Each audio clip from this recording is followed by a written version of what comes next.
প্রিয় দর্শক, সকলকে স্বাগতম। আমি এখন একটি পরীক্ষা করে দেখাবো।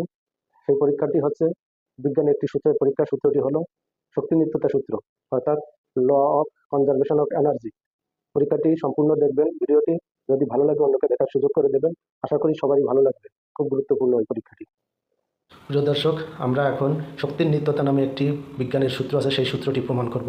আমার হাতে দেখতে পাচ্ছেন একটি ম্যাগনিফাইং গ্লাস বা আতসী কাঁচ, নিচে দেখতে পাচ্ছেন নারকেলের খোসা বা নারকেলের ছোবড়া।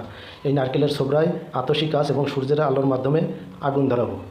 আতসী কাঁচ হলো একটি উত্তল লেন্স বা কনকেভ লেন্স। ইহা সূর্যের আলোকে একটি বিন্দুতে একত্রিত করে বা ঘনীভূত করে। পুরো লেন্সের ভিতর দিয়ে যে আলোক রশ্মি আসে তা যে বিন্দুতে মিলিত হয় সেখানে প্রচণ্ড তাপের সৃষ্টি হয়।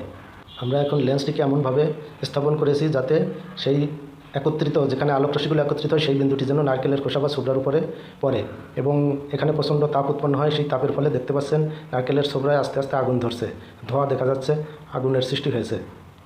এটার মাধ্যমে আমরা সূর্যের আলো বা সৌরশক্তি বা আলোক শক্তিকে তাপশক্তিতে পরিণত করলাম আগুন জ্বালানোর মাধ্যমে। এভাবে শক্তির পরিবর্তন হয়। শক্তির নিত্যতা নামে যে সূত্রটি রয়েছে তা হলো এই মহাবিশ্বের মোট শক্তির পরিমাণ এক ও অপরিবর্তনীয়। শক্তির সৃষ্টি বা বিনাশ নেই। শক্তি কেবলমাত্র এক রূপ থেকে এক বা একাধিক রূপে পরিবর্তিত হতে পারে, রূপান্তরিত হতে পারে। শক্তির সৃষ্টি বা বিনাশ করা যায় না। খুব মজার একটি পরীক্ষা। এটা আপনারা বাড়িতে আতসী কাঁচ এবং যে কোনো শুধু নারকেলের খোসা না কাগজ দিয়েও করতে পারেন, তবে সেটা যেন খুব ভালো শুকনা হয়। এভাবে যে কোনো জায়গায় বসে যদি আপনার কাছে একটি ম্যাগনিফাইং গ্লাস থাকে, আগুন জ্বালানোর আর কোনো উপাদান না থাকে, তাহলে আপনি সেই ম্যাগনিফাইং গ্লাস দ্বারা আগুন জ্বালাতে পারবেন।